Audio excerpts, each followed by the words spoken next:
tant que je tiens ma vie. On aurait dit que j'étais quelqu'un de... Alors que non, tout va bien. Je pense que c'est très intéressant. Et puis, dans tous les cas, l'objectif, c'est de connaître notre diaspora. Moi-même, j'apprends énormément et je pense qu'il y a beaucoup de personnes qui nous suivent, qui regardent, qui peut-être ne connaissent pas les profils qu'on est en train de présenter. Et je pense que c'est un peu aussi l'intérêt. Je ne sais, on est tellement éparpillés à travers le monde, on ne se connaît pas tous. On ne sait pas tout le monde... moi, si ce n'avait pas été par rapport à cette table ronde et à l'événement d'aujourd'hui, il y a tous les profils, pour être honnête, que je ne connaissais pas. Et je pense que c'est la même chose, je ne pense pas que vous me connaissiez, et c'est très très bien. Et c'est un peu aussi ça, si on veut faire du B2B NetNav, il faut qu'on apprenne à se connaître, on prenne le temps de savoir ce qu'on fait. Donc moi, il n'y a pas de problème. En tout cas, merci. Là, on va entamer du coup la dernière table ronde, on va parler un peu plus de culture. Et pour moi, je trouve que c'est quelque chose de très important, parce que c'est un peu le soft power qu'ont les pays aussi pour parler de ce qu'on a. Et personnellement, je trouve ça toujours dommage quand on va à l'étranger, les gens ne connaissent pas grand-chose. Donc maintenant qu'on a le jingle, on a nos deux participants, Sherazade et Ifaz. Merci beaucoup en tout cas d'être parmi nous. Et puis j'ai hâte vraiment d'entamer cette discussion avec vous. Et puis comme j'avais fait sur la première table ronde, moi j'aimerais bien, pareil, moi je vous connaissais pas. Je pense qu'il y a des personnes qui potentiellement vous connaissent ou pas, mais voilà, de prendre un peu de temps déjà pour vous présenter où vous êtes. Alors je sais qu'apparemment il y en a, il est très tôt chez lui, donc on va commencer par Sherazade. Après, je donne la parole. Sherazade, vas-y. Bonjour Sheraz, alors ravi d'être parmi vous. L'idée c'est quoi, que je me présente, c'est ça? Oui, voilà, tu te présentes un petit peu pour que les gens te connaissent. Alors c'est Sherazade Laoudej, chef cuisine, auteur d'émissions culinaires, auteur de livres culinaires et présentatrice d'émissions culinaires, ainsi que productrice d'émissions de cuisine. Voilà, mon dada et mon cheval de bataille, c'est faire la promotion de la cuisine algérienne en particulier, mais de la culture algérienne en général, de l'identité algérienne en Algérie et en dehors de l'Algérie. C'est parfait. Et puis pour être honnête, même, alors pareil, je connaissais pas avant, mais je pense que c'est un truc tellement important parce que même moi, en revenant d'Algérie, je redécouvrais, je découvrais même que ce soit des plats, des tenues que je ne connaissais pas. Et je pense que si on n'a pas quelqu'un comme toi, voilà, qui va nous montrer ou qui va expliquer, qui va montrer ou qui va nous faire goûter. Bon là, on va pas manger, mais la prochaine fois. Mais on va découvrir. Voilà, exactement. On va en parler déjà. Exactement. Alors, Ifaz, si tu pouvais te présenter également. Et bonjour. Alors, on t'entend pas. Ah oui, pardon. Est-ce que vous m'entendez? Parfait. Parfait. Salut, donc Ifaz Matoub. Je suis aussi dans la culture, mais d'une autre manière, bien que j'aime beaucoup manger, et surtout spécialement dans le plat algérien. Du coup, moi, je suis dans le film d'animation, et plus récemment, plus large, dans l'art numérique, les jeux vidéo, et bien sûr toujours dans le film d'animation qui reste un peu toujours dans le même monde. J'ai une compagnie de films d'animation en Algérie, production cinématographique, où jusqu'à aujourd'hui, on a fait pas mal de courts-métrages et fait quelques sous-traitances avec l'étranger, justement, dont on pourrait parler peut-être un peu plus après. Mais un peu comme Sherazade, ce qui est important pour nous, c'est justement la culture algérienne, c'est d'essayer de la promouvoir, d'en faire quelque chose un peu à l'étranger et spécialement en Algérie, car je trouve que les enfants algériens sont de grands consommateurs de dessins animés ou de films d'animation, mais ils n'ont pas grand-chose à consommer version locale. Donc, c'est un peu notre cheval de bataille et notre combat de tous les jours. Juste un point, une autre Shiraz, quand on parle de films d'animation, par exemple, on a découvert la cuisine japonaise et coréenne grâce au manga. Et grâce à ces films animés, on a découvert aussi la cuisine grâce aux animés. Donc oui, ça a un très grand rôle à jouer. Tout à fait. Tout à fait. Alors, j'allais poser une question d'ailleurs sur comment vous travaillez, mais je vais vous poser une autre question. Je vais commencer par une question peut-être plus difficile, qui est, d'après vous, quand vous parlez de la culture algérienne, au sens large, vraiment, quel a été le retour ou qu'est-ce que vous voyez, la perception des gens sur la culture algérienne? Personnellement, par exemple, si moi je n'étais pas algérienne et que quand j'ai voyagé, parce que j'ai eu l'opportunité de travailler et de vivre dans plus de 12 pays et j'ai fait plus de 47 pays. Les gens, quand je dis que je suis algérienne, déjà, il y en a qui ne savent même pas où c'est, malgré tout. Pourtant, on est un grand pays, on est le plus grand pays d'Afrique, mais il y en a beaucoup. Le plus grand pays. Alors, surtout quand on dit, alors je dis I'm from Algeria, Nigeria. Non, Algeria, c'est un peu plus haut. Et alors, les gens ne connaissent pas. Le couscous, ils vont dire c'est marocain ou tunisien et après voilà, point. Ils savent même pas quelle langue on parle. Voilà, en général c'est un peu ça. Bon, je généralise un petit peu et caricature un petit peu, mais c'est vrai que j'ai eu quand même beaucoup de pays qui ne connaissent pas spécifiquement. Donc moi, je voudrais connaître un peu votre expérience par rapport à ça. Et voilà, déjà, quelle est la perception que vous avez pu voir de votre expérience sur la culture algérienne, ce que les gens connaissaient ou ne connaissaient pas un petit peu. Sherazade, si tu veux commencer. Oui, moi je parlais déjà de mon métier et d'une expérience que j'ai vécue qui est amère malheureusement, mais c'est un constat véridique. J'ai eu la chance, la possibilité de présenter quelques chroniques sur l'émission de cet programme il y a quelques années et je parlais de cuisine algérienne. On faisait des semaines thématiques de cuisine algérienne. Alors, si même en France, où il y a la plus grande communauté algérienne, d'immigrés algériens, on n'a même pas su imposer et faire connaître notre cuisine, c'est qu'on a échoué lamentablement et qu'on n'a rien fait. Quand je faisais, à la base, je suis partie juste pour présenter un plat, ils ont découvert qu'ils connaissaient rien sur la cuisine algérienne et je me suis trouvée à faire plusieurs semaines, la chance d'avoir plusieurs semaines thématiques sur la cuisine algérienne. Mais ils ne savent absolument rien. Ils savent qu'il y a le couscous et encore une seule variante de couscous et c'est le couscous royal que les communautés des pieds noirs a développé ici, mais ils savent rien sur le reste. Malheureusement, on l'a pas fait, on n'a pas parlé de nous, on parle beaucoup d'autres pays qui s'approprient notre culture, mais on ne peut pas en vouloir aux autres si nous, on n'a rien fait. C'est notre devoir de communiquer, de parler, d'écrire déjà. Moi, je me bats déjà pour l'écriture de cette cuisine algérienne dont les Algériens eux-mêmes ne savent pas. Moi, je suis une fille de l'Ouest, donc j'ai grandi, même si, alhamdoulilah, maintenant je connais, et j'ai une vision sur la cuisine algérienne dans sa globalité, à force de chercher, à force de côtoyer des Algériens de partout. Mais quand je parle de la cuisine de l'Ouest, beaucoup croient quand on cuisine des plats d'Oran, de Tlemcen, c'est des plats baisses qu'on est en train de faire à la cuisine de nos voisins. Or, c'est pas vrai. C'est notre identité, c'est notre culture, c'est notre héritage, cette façon de cuisiner. L'Algérie, il n'y a pas une cuisine, il y a des cuisines. C'est une cuisine au pluriel où, en voyageant d'une région à une autre, on découvre une culture différente, des plats différents, une façon de s'habiller différente. J'ai eu le plaisir de le découvrir et de le vivre vraiment à travers une émission qu'on a faite sur 2 saisons, Sherazade au cœur de l'Algérie, où on a sillonné un peu l'Algérie. Quand on dit que l'Algérie c'est un pays continent, c'est pas juste des mots écrits comme ça, c'est une vérité. Mais le problème c'est qu'on a beaucoup de savoir-faire, mais on a peu de faire savoir, on ne sait pas parler de nous, on ne sait pas communiquer sur nous, on se sous-estime beaucoup, on est très fiers, mais je trouve qu'on est fiers pas de la bonne façon. On doit être fier en connaissance de cause et on se sentant chacun ambassadeur de sa cuisine. Donc oui, le constat est amer. À l'étranger, en dehors de l'Algérie, ils savent rien sur cette cuisine. En Algérie, même les Algériens eux-mêmes découvrent cette cuisine au fur et à mesure. Quand on appartient à une région, on connaît que la cuisine de sa mère ou de sa grand-mère et de sa région, et on ignore les autres cuisines et on ignore les autres richesses dans regorge Algérie. Voilà. Je suis complètement d'accord avec toi. Je me rappelle quand je suis revenue, je sais pas, je venais de temps en temps en vacances. Enfin, je suis venue, j'avais dit à mon cousin, alors moi je viens en tant que touriste, voilà, comme ça je vais découvrir, et je trouve ça dommage des fois de se dire qu'il faut faire la recherche pour savoir. Alors je dis bon voilà, oui. Moi je prends c'est quand je fais dans les autres pays, je voyage dans d'autres pays, aujourd'hui voilà, je suis touriste dans mon propre pays, comme ça je vais découvrir, et j'ai eu la chance voilà, maintenant d'aller dans le sud, l'est. Mais il faut le vivre comme ça, il faut déjà commencer par son pays, propre pays, le découvrir. Exactement. Alors Ifaz, est-ce que tu voudrais aussi nous donner un peu ton retour? Je pense que ça ressemble beaucoup au parcours de Sherazade, mais c'est incroyable. D'abord, pour revenir à ta question de départ, c'est quel genre d'expérience j'ai eu à l'extérieur? Ça ressemble beaucoup à ce que tu dis là. C'est des gens qui me disent Algeria, Nigeria ou carrément des gens qui reviennent genre 2-3 jours plus tard et qui me disent mais c'est vrai, l'Algérie ça existe, puis c'est grand, puis ça a l'air beau. Oui, mais voilà, le pays en soi communique un peu, pas beaucoup par rapport aux autres pays, mais c'est là, en fait la culture est là pour faire ça.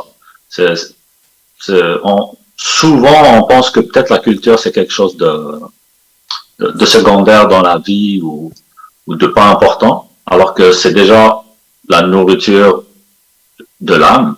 Si on n'a pas de culture, on se meurt peu à peu. puis en même temps, c'est la seule manière qu'on a de se faire connaître et de, on va dire, de permettre aux autres de nous connaître et d'apprendre de nous. Puis aussi par rapport à l'Algérie aussi, on se connaît pas assez. Il y a pas assez de circulation de l'information en Algérie. Par exemple, moi qui m'intéresse à l'Algérie, donc je me suis beaucoup intéressé aux histoires, aux contes algériens, à notre patrimoine culturel d'un point de vue justement narration.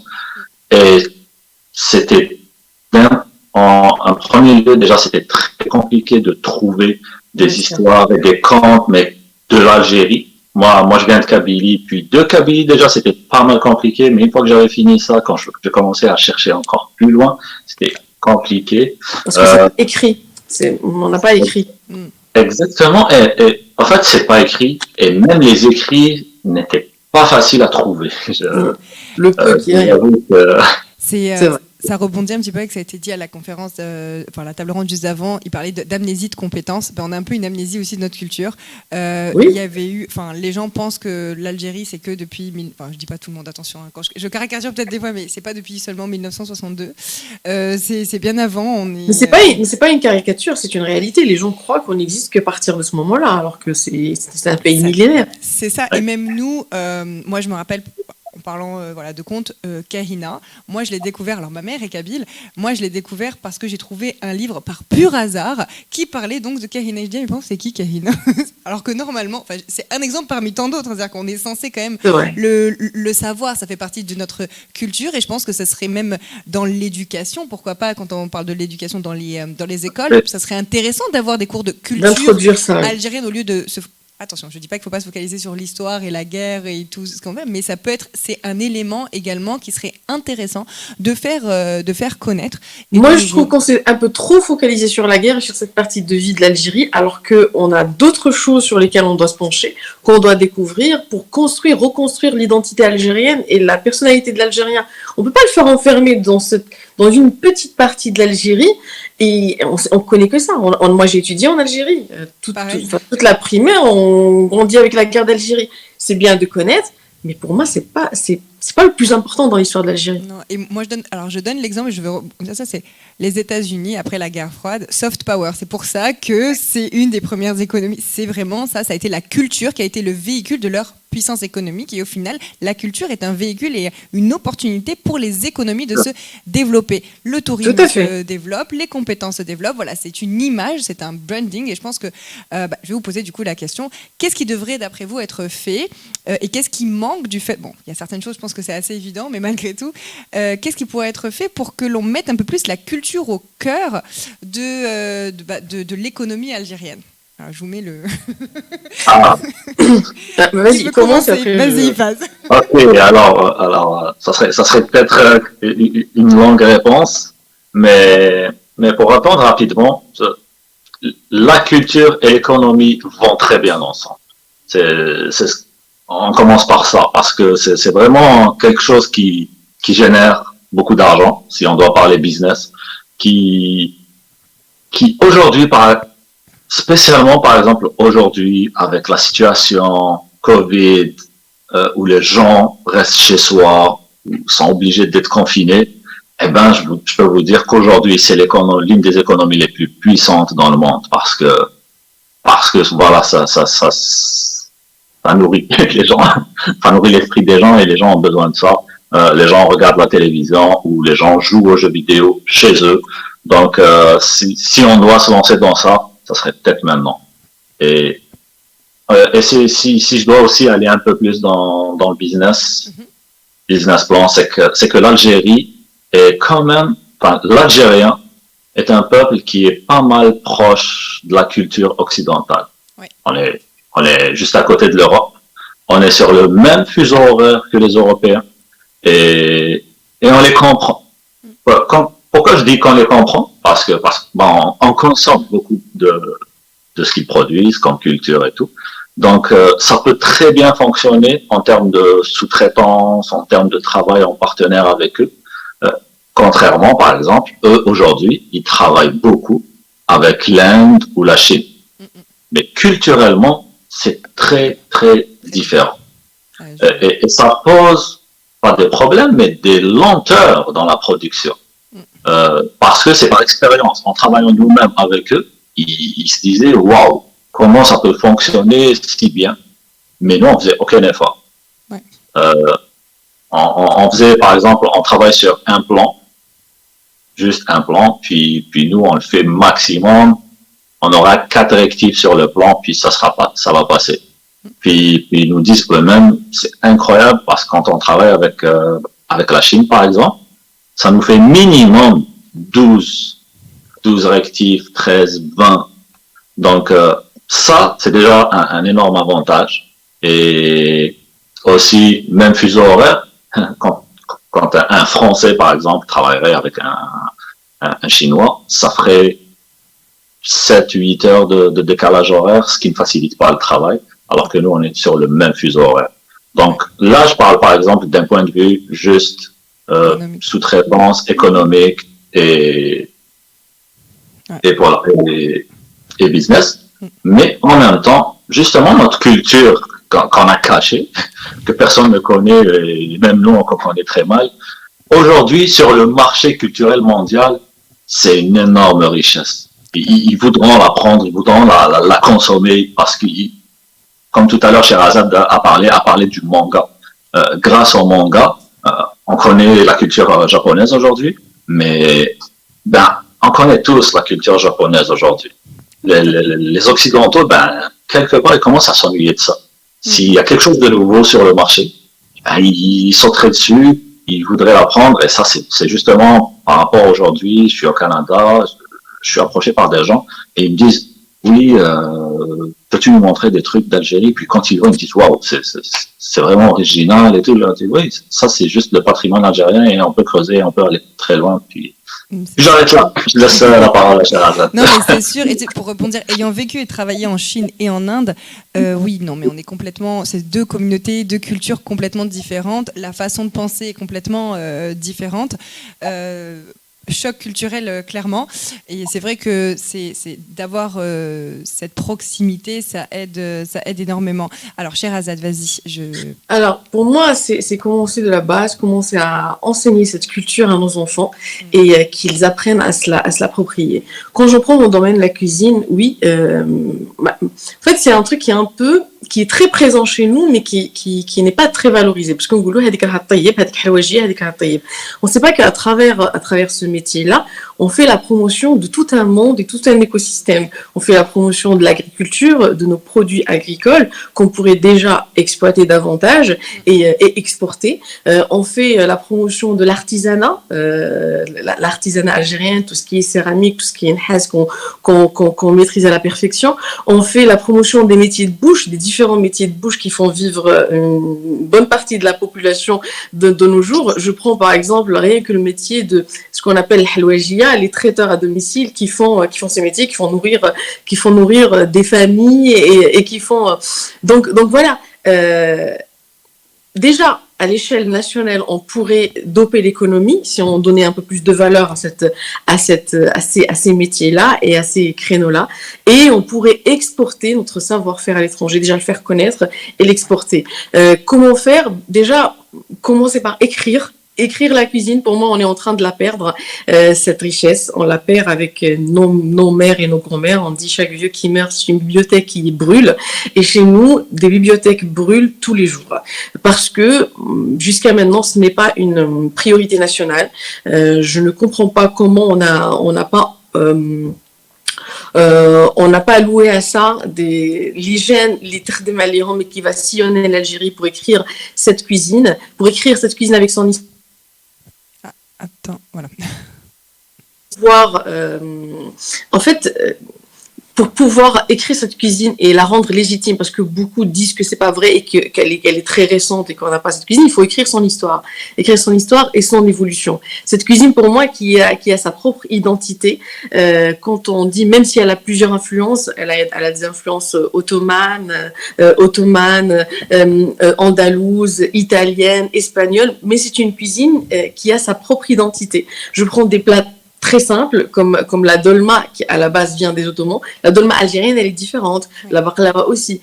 Le millefeuille algérien est différent du millefeuille français, pourtant c'est un héritage. Donc, cette cuisine, elle a maintenant sa propre identité et elle se doit d'être écrite, identifiée telle que pour pouvoir l'enseigner, avoir des académies par la suite, pour pouvoir l'enseigner de façon académique juste, et ne pas la résumer à des petites écoles qui vont pousser par-ci par-là pour enseigner cette cuisine. Donc des choses, il y a tellement de choses à faire pour pouvoir travailler autour de cet héritage, de pouvoir l'écrire comme je l'ai dit, faire sa promotion, apprendre à faire la communication sur nous et vendre notre savoir-faire, travailler sur les réseaux et sur Internet parce que c'est notre premier vecteur de communication. Je prends un truc tout simple, Wikipédia, il y en a qui génèrent des armées pour écrire dessus et pour pouvoir véhiculer ce qu'ils veulent eux véhiculer. Nous, on n'a pas ça. On se trouve avec des spécialités qui sont alors que c'est simple, hein, il suffit juste d'avoir une petite armée sur le web pour pouvoir travailler sur ça et faire la veille. Donc alors, oui, tellement de choses à faire. Je vais faire une petite blague en même temps. On a une armée. Alors c'est quoi? Parce que je suis pas très foot, hein, mais je sais qu'il y a un joueur de foot qui est à Brest. Comment il s'appelle? Blayley, ils ont dépassé les 1 million. Oui. Ça. Mais donc, c'est ça le problème. Shiraz, on est très présent à l'image de plein de choses. On est très présent. Les Algériens sont très présents. D'ailleurs, la CAN, les statistiques ont montré que l'équipe qui a été le plus soutenue sur le web, c'est les Algériens avec plus de 4 millions. Plus que les Nigériens qui sont beaucoup plus nombreux que nous. Donc oui, on a du monde. Il faut juste savoir canaliser ce monde-là, lui dire ce qu'il doit faire pour qu'il le fasse de façon concrète. J'aime beaucoup comment justement, vous, Sherazade, vous apportez justement cet aspect de la nourriture algérienne et de l'art de la culinaire algérien justement à ce point de vue culturel, à quel point c'est important que d'un point de vue même culturel et pas juste de manger. C'est identitaire. Parce que notre identité est très liée à ça. Exactement.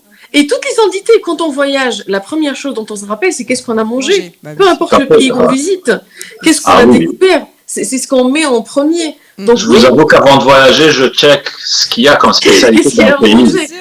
Malheureusement, en Algérie, quand on parle de restauration, il y a très peu de restaurants algériens. Ça commence à venir, mais c'est très timide. Ils sont pas recensés. On n'a pas une sorte de guide qui va dire où est-ce qu'on pourrait bien manger, qu'est-ce qu'on pourrait bien manger là par-ci par-là. On a trop cette culture de fast-food où c'est même pas des trucs qui sont à nous. À la limite, on travaille sur le street food, mais on trouve beaucoup de choses qui nous appartiennent. C'est génial, mais on a même pas ça. Moi, j'ai eu la chance j'ai voyagé une fois au Maroc, on était à Marrakech. En dehors de Marrakech, il y a les artisans où ils travaillent. C'est très délabré. Mais ce qu'ils mangeaient, les gargotis, c'était des mini-tagines qu'ils mangeaient. C'est là où on voit qu'ils sont attachés à leur culture, qu'ils font sa promotion. Moi, au lieu d'attaquer les voisins, il faut voir comment ils ont réussi et comment, avec très peu de spécialités, ils ont réussi à en faire l'une des cuisines les plus appréciées au monde. Tout simplement. Donc oui, quand on parle aussi de restauration en Algérie, comme je l'ai dit, il y a très peu d'endroits qui sont mal recensés. Quand on parle par exemple de la restauration ici en France, moi je découvre ici à Paris qu'une bonne partie des restaurants sont tenus par des Algériens, notamment des Kapiles qui sont le monopole, mais ils se lancent dans toutes les restaurations sauf la restauration algérienne. Les restaurants marocains, une bonne partie sont tenus par des Algériens. C'est une vérité.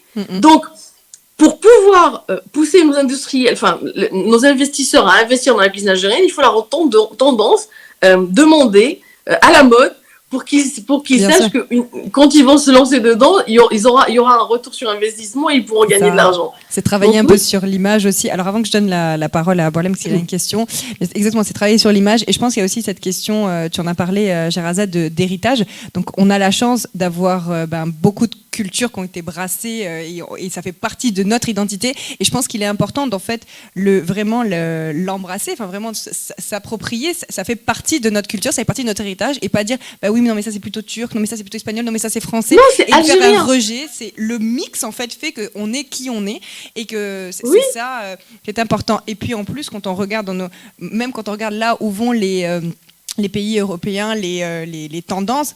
Je vais prendre un exemple très basique. Les KOFA pour aller au marché. Les gens, là, maintenant, voilà, les gens, ils reprennent ça. Ça fait partie de notre culture aussi. C'est-à-dire que les gens ne comprennent pas que même enfin, je dis pas qu'ils ne comprennent pas, mais il y a certains aspects qui sont aussi petits que ça, qui font partie, en fait, de notre culture et que les gens, en fait, pourraient s'approprier, savoir, en fait, que ça fait partie de la culture algérienne. Alors, voilà. D'où l'importance, juste un point, l'importance d'écrire et de point de vue historique. Quand on prend, par exemple, des spécialités françaises, des spécialités qui datent il y a 100 ans et elles se disent françaises. Nous, des spécialités qui peuvent dater de 500 ans, ils vont dire que c'est pas à nous. Il y a un bug quelque part. Non, mais Erreur 404. On a un vrai problème identitaire. Hein. On est très fiers. On a un paradoxe incroyable. On est très fiers, mais pas pour les bonnes raisons. C'est ça. Tout simplement. Alors voilà, tu as une question. Et donc, je voulais rebondir tout à l'heure. C'est vraiment très intéressant. Et je réitère, Ifez, désolé de t'avoir réveillé.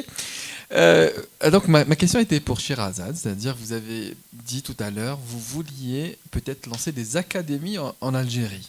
Est-ce que c'est un appel du pied? Est-ce que c'est une envie? Est-ce que ça va se lancer? Est-ce que c'est un appel à une collaboration B2B maintenant?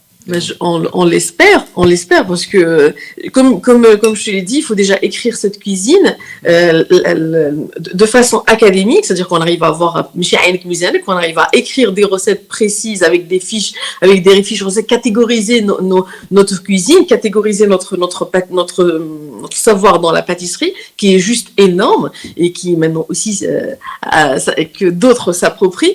Donc oui, l'idée c'est d'écrire cette cuisine et de lancer de vraies académies qui vont former sur la cuisine algérienne. Si on arrive à le faire chez nous, on pourrait l'exporter à l'étranger. On pourrait peut-être faire des collaborations avec des écoles françaises pour pouvoir enseigner l'art culinaire algérien. On pourrait le faire avec nos pays voisins, on pourrait le faire dans le monde arabe, on pourrait le faire en Afrique, on pourrait le faire partout. Parfait. Ifez, du coup je rebondis. Ifez, j'aimerais bien que tu nous dises un petit peu toi aussi quel type peut-être de partenariat ou de projet tu souhaiterais voir dans ton domaine et puis dans le domaine de la culture en général. Enfin, je parle de l'animation du coup. Bon, alors, je pourrais rebondir un peu sur la question qu'avait posée Boalem à Sherazade par rapport à la formation. C'est déjà un premier, on va dire, une première chose très importante à faire. C'est de faire un pôle de formation en Algérie pour le film d'animation. Mais c'est quelque chose qu'on a déjà fait. Et la première question que vous me direz, OK, on fera une formation, mais ces jeunes-là qui seront formés, pourquoi seront-ils formés? Il faut qu'ils travaillent, il faut qu'il y ait une industrie qui est là pour les accueillir.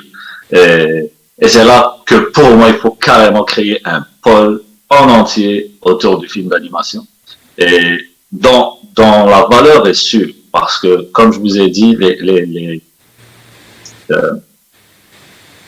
les perspectives sont tellement grandes et la demande est tellement importante dans le monde qu'il n'y a aucun souci par rapport à ça. On a organisé des formations de films d'animation d'une 30aine d'étudiants à chaque fois à Alger, il y a quelques années.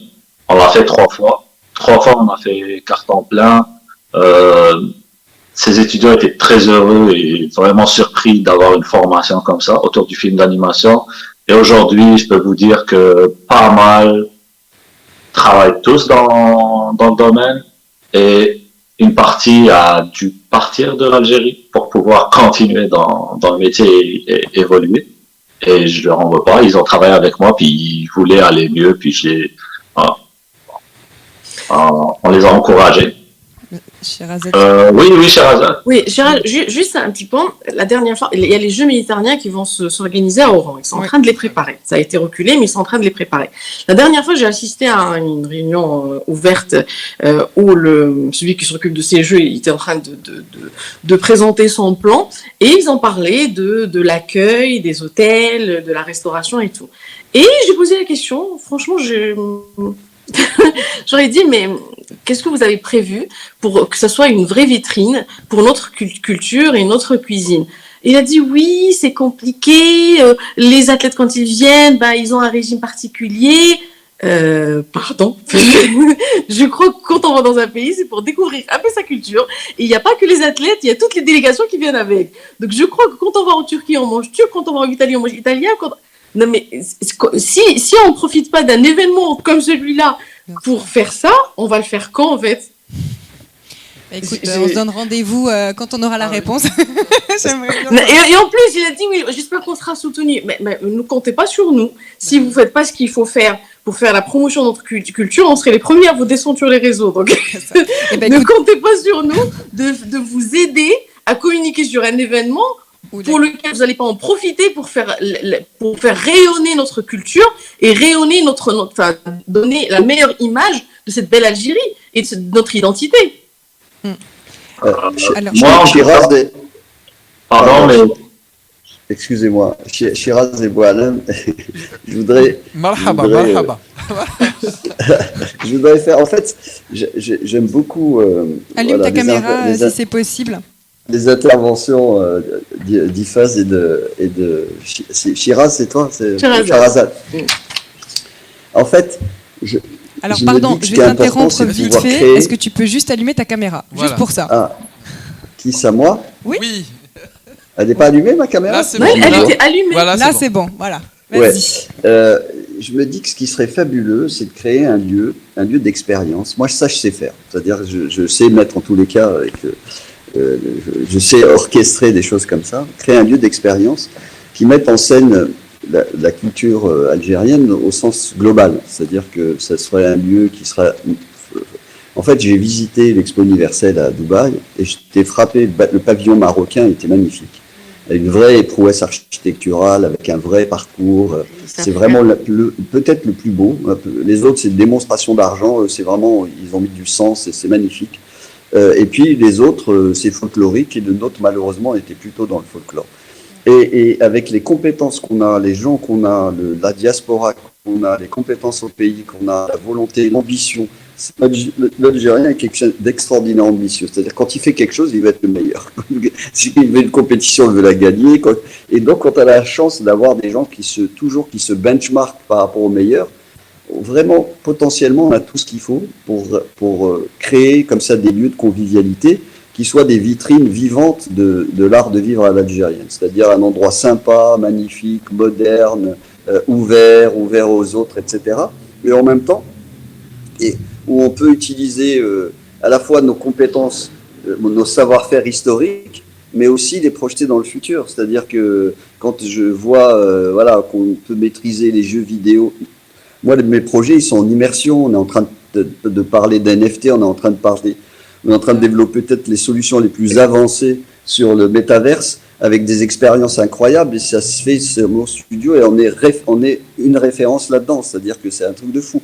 Mais on peut tout à fait créer un endroit, il faut le mettre au cœur des capitales. Ce sera mieux que les ambassades. C'est-à-dire si on crée ce truc-là, mais ça peut être... c'est pas simplement pour vivre, on peut y jouer, en fait, il faut que ça soit un lieu d'expérience. Aujourd'hui, je vais juste faire un petit raccourci. Ouais. À l'ère de la convergence.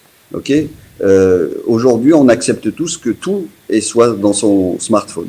C'est-à-dire qu'on n'a plus 50 000 objets, on a un seul objet qui est relié à nous. Peut-être qu'un jour, il va même, lui, disparaître, se dématérialiser. On va avoir ça quelque part chez nous, à l'intérieur de nous, etc. Donc, les lieux, c'est la même chose. Les lieux, ils sont en train de vivre la même mutation. Avant, il y avait un restaurant, une boutique, un lieu de culture, un théâtre, un opéra, un musée, etc., un hôtel. Et en fait, aujourd'hui, tout ça peut être dans le même endroit. D'accord ? Et donc, on peut intégrer les choses. Et on peut créer un lieu d'expérience qui a peut-être même une partie physique, une partie digitale, une partie réelle, une partie immatérielle.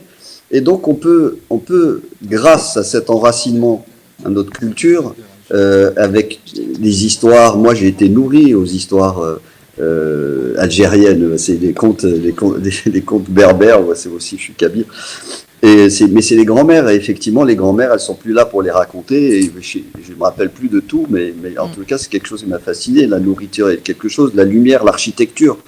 J'ai visité des villages là en novembre, mais magnifiques, d'une beauté incroyable et qui sont abandonnés pour que les gens aillent vivre dans des endroits sordides parce que sous prétexte que c'est moderne, parce qu'ils ont juste accès à l'eau et à l'électricité.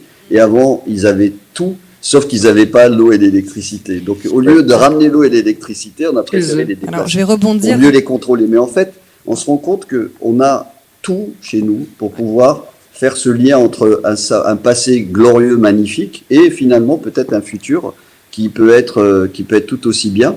Et on peut aller... Moi, en tous les cas, j'adorais faire ce lieu à Paris, parce que... Et ça peut être l'un des endroits les plus incroyables qui soit. Alors je vais... Voilà. Tout à fait. En fait, on est en train de se battre pour faire Je la vais la me battre, suite. c'est moi, c'est moi. Non, mais en fait, je vais juste lancer du coup. Chafer, tu me donnes. J'avais une question de toute façon, c'était sur le type de partenariat, mais là, je vais aller encore plus loin. Alors, tu as les TIC, tu as la culture et tu as l'architecture. Tu veux faire ce lieu, on a tous les acteurs pour le faire. Est-ce que je peux faire Et on est partant. C'est ça, Au on a fait- fait brainstorm. Mali Boalem. Voilà, en fait, c'était vraiment. Vous avez spolié ma clôture. C'est-à-dire que. Et Chafer, merci beaucoup. Donc, c'était réellement ça. Je m'étais dit que la fin, c'était quoi? C'était que Sherazade réaliserait ce restaurant sur Alger, ou sur Alger, et que Ifez nous ferait de la réalité augmentée. C'est-à-dire que le menu serait de la réalité augmentée. On voit déjà ce plat avant de le goûter, on salive. Mais n'oublie pas Et en Hassan plus, et... oui, j'y arrive. En plus, on a même c'est-à-dire on a même les odeurs qui arrivent avec la nouvelle technologie olfactive. Deuxième point, le bâtiment dans lequel ce restaurant se trouve, c'est un ancien bâtiment qui a été restauré en collaboration avec Chafer, qui nous transporte dans un endroit qui est biodégradable. Enfin, Magnifique. l'informatique, bien sûr, l'informatique est là et nos informaticiens vont analyser le client dès son arrivée en ayant sa fiche, donc ses désirs, ses allergies, etc. Donc cette technologie, si on arrive à mettre en place ce projet, il est universel. Peut-être je rejoins un peu Chafer, mais merci de me spolier un petit peu ma fin. Mais merci beaucoup. Donc c'était la fin que je voulais. C'est parfait. Mais c'est tout à fait possible. Je veux dire, aujourd'hui, ce qui est vraiment important, c'est d'unir les talents et en même temps les talents pluridisciplinaires. La pluridisciplinarité est fondamentale, c'est-à-dire que moi j'apprends tous les jours à rencontrer des gens qui font des choses que je ne comprends même pas au départ. Et puis à la fin, on arrive à intégrer nos trucs, on se rend compte que ce qui nous relie, c'est les mêmes désirs. Et c'est souvent la culture d'ailleurs, parce que c'est les seuls éléments qu'on maîtrise tous de la même manière, puisqu'on en a tous la même lecture. Et donc c'est ce qui nous unit et ce qui fait qu'en sorte, on se comprend et qu'on a on a des désirs combinés. Et lorsqu'on apporte nos compétences respectives, en fait, on rend nos propres rêves beaucoup plus grands, parce qu'il est enrichi des rêves des autres. Et à la fin, plus on est nombreux, plus on crée quelque chose qui nous... Réalisable Voilà. surtout. Oui, exactement. Et là, on peut le réaliser. Et en plus, ce qui est incroyable, c'est que cette énergie est transmissible. C'est-à-dire que lorsqu'il y a une énergie à l'origine de création de quelque chose, d'un objet, en fait, ça se répand. Ça se répand autour de nous et puis finalement, on produit une forme d'attractivité, d'intérêt. En plus, les gens, quand ils aiment un endroit et qu'ils aiment les gens qui ont fait cet endroit-là, ils vont tout faire pour que cet endroit se développe, se perdure. Donc, ils vont l'améliorer, ils vont donner des suggestions, vont venir recommander, etc. Et donc, c'est eux qui vont le faire vivre, etc. Donc, voilà. Et donc, voilà, on a toutes les compétences, on a tous les désirs et toute l'énergie. Et donc, il n'y a plus qu'à faire. Chafer, j'aimerais juste rebondir sur ce que tu as dit. Et je te remercie déjà d'avoir intervenu dans notre meeting, moi et Sherazade, on se sentait un peu seul, puis apporter l'architecture comme justement, c'est un point très important aussi dans la culture algérienne. Je pense que c'est juste monumental comme aspect culturel. C'est ce qui perdure dans le temps. C'est l'une des choses qui perdure le plus dans le temps, qui reste là, qui fait que les gens se posent la question de pourquoi cet ouvrage a été fait. Et le design, je dois dire, quand je me suis un peu perdu dans mes idées, mais voilà, tous ces aspects, autant que moi, par exemple, autant qu'artiste, artiste de l'image et des lumières, ça m'est arrivé souvent de travailler avec des architectes pour faire des spectacles de lumière ou tout simplement une ambiance de lumière dans des œuvres architecturales.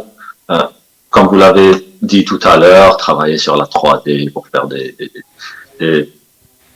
représentations architecturales en 3D pour mettre les gens en immersion. Je vous remercie d'avoir mis sur le tapis le métaverse et aussi les NFT qui aujourd'hui ça deviennent de plus en plus importants. Quand j'ai dit tout à l'heure que justement la consommation de l'art chez soi devient très importante, une des personnes qui a compris ça, c'est Mark Zuckerberg qui a annoncé le métaverse qui va bientôt arriver et ça sera carrément un tsunami dans le domaine justement du virtuel.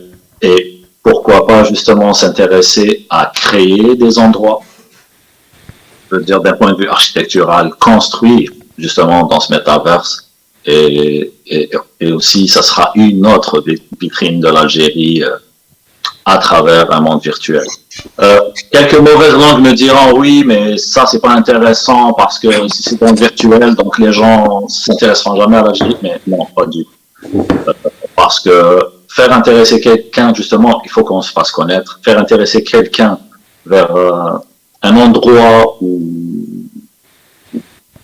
une culture à travers un média, on rend juste curieux à connaître tout le reste.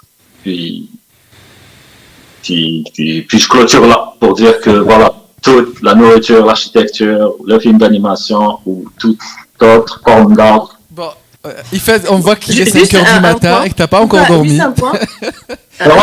J'ai dit, il est 5h30 peut-être du matin et que tu n'as pas encore dormi. dormi. Ouais, je m'excuse, j'avoue que les idées n'arrivent pas si vite. Juste un point. Pourquoi je trouve c'est super intéressant de faire celui-là à Paris? Parce que déjà, en France et à Paris, parce qu'on est une grande communauté et une force si on s'unit, de un. Et de deux, comme c'est l'un des pays les plus touristiques au monde, on peut déjà faire rayonner notre culture à partir d'ici. Ça serait plus simple et plus facile et on pourrait y arriver plus rapidement. Ouais, je suis d'accord. Je suis d'accord. En plus, il y a une règle qui est très simple. Moi, en tous les cas, c'est pour ça que je travaille pour les maisons de luxe. Et en fait, lorsque vous travaillez pour le plus exigeant, vous êtes sûr derrière, finalement d'être devant, quoi. Et donc, si on réussit ce lieu à Paris, on réussit dans peut-être la ville la plus exigeante en termes d'art de vivre, etc. Et donc, quand on fait ces classes-là, c'est comme si vous avez gagné la Ligue des Champions, que vous êtes au foot, vous voyez, c'est-à-dire que d'un seul coup, le respect va s'établir et il va s'établir dans le monde entier. Mais très vite, c'est-à-dire on passe de moins je ne sais combien à tout de suite premier de la classe. On peut aller très rapidement. Voilà, et en plus il y a une dimension symbolique qui va avoir un impact incroyable, mais incroyable. C'est-à-dire que d'un seul coup, l'Algérie, grâce à cet endroit-là, et grâce finalement à ce lieu qui va leur représenter, mais parce que tu vas vivre une Algérie qui va te faire rêver, on va faire que d'un seul coup, on passera d'une image. En fait, on va dessiner une nouvelle image de l'Algérie. C'est vraiment. Et en plus, ce qui va être intéressant, c'est que ça va pousser aussi les gens, les rétifs, les gens qui n'y croient pas, les gens qui se disent, non, c'est pas pour nous, etc., à se bouger. Et donc, c'est incroyable. C'est un vrai, peut-être un vrai révélateur. Ça serait un très, très beau projet. Merci en tout cas à tous. Moi, je m'arrêterai là. En tout cas, les tables rondes étaient très, très intéressantes. Je suis ravie de vous avoir tous rencontrés, d'avoir pu échanger avec vous. Et puis, on va voir comment ce projet va pouvoir se réaliser. Et je pense que vu un des objectifs, quand même, c'était aussi B2B de pouvoir faire des choses entre la diaspora et les locaux. Et je pense que c'est un amorçage, c'est un bon début. Et je laisse le mot de la fin à Bourlem. Merci à Shiraz et merci à tous nos invités. Merci de nous avoir donné de votre temps, surtout ce week-end. Et mention spéciale à Hifez, un peu plus. Donc concrètement, c'est un rêve. C'est-à-dire, c'est un rêve que cette idée de B2B Netna était un rêve. Et vous avez tous participé à rendre ce rêve réalité. C'est-à-dire qu'aujourd'hui, on commence à avoir une première pierre. Ce ne sera pas la dernière, on est dans la continuité, c'est-à-dire qu'on va travailler dur pour essayer de perpétuer ces rencontres et de donner un outil qui sera numérique pour faire des B2B Netna. Ça ne sera pas le seul, mais voilà. Donc merci infiniment. Je vous donne rendez-vous à notre prochain webinaire sur l'agriculture et l'agroalimentaire. Et à très vite. Donc merci encore. Au plaisir, enchanté. Voilà, n'hésite pas de partager les coordonnées de tout le monde, comme ça on va Oui, se bien sûr, reconnecter. on va tout partager. On y reviendra sur les jours prochains avec les coordonnées, etc. sur nos réseaux. Merci beaucoup. Merci beaucoup. Au plaisir. Ouais, salam. Au revoir. Merci à tous, au revoir.